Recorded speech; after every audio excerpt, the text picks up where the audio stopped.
Hello, I'm Dr. Hassan Tawheed once again with a very important topic, understanding scoping reviews.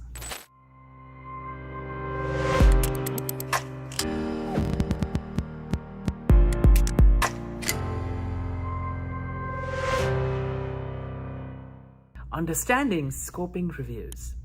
Today in this video, we will understand the idea, the concept, and the logic behind scoping reviews. We have discussed meta-analysis, we have discussed systematic review, but we have not discussed scoping review enough, and many students want to learn what is the idea behind scoping reviews. How do they differentiate scoping reviews from other kinds of reviews? So let's begin. As we already know that a review article is a combination of so many papers. You combine many papers and you write one paper out of it. Everyone understands this, right? If you have been following me and you have been watching my videos, then you don't have any difficulty understanding this idea or this concept. Now, the literature review or the traditional review is the most commonly written review article, right? Among the students, I would say. Traditional review or the literature review is written without any checklist, without any guidelines.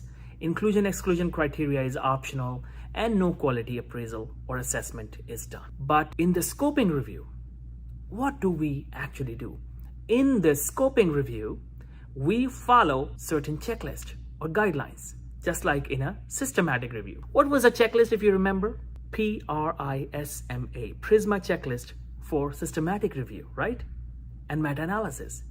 PRISMA stands for Preferred Reporting Items for Systematic Review and Meta-Analysis. The same PRISMA for scoping reviews is also available. PRISMA for scoping reviews. If you are planning to write a scoping review, you will follow PRISMA for scoping reviews. But now what is the difference? Remember, systematic review is narrowed.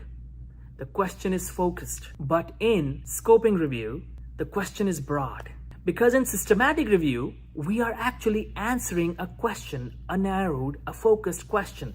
But here in scoping review, we are not doing it. What are we actually doing? We are actually looking at how much data is already available, what has been written, what kinds of studies are written, what kinds of studies are available, what kinds of studies are published, what kind of literature is available, how much has been done. So naturally, the scoping review will be not focused, will be broad. Systematic review will be focused, will be narrowed down.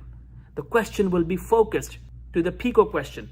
But here in scoping review, the question is not that focused. Usually we use the PCC question, the population, the concept, and the context. This is usually the PCC question model of scoping review.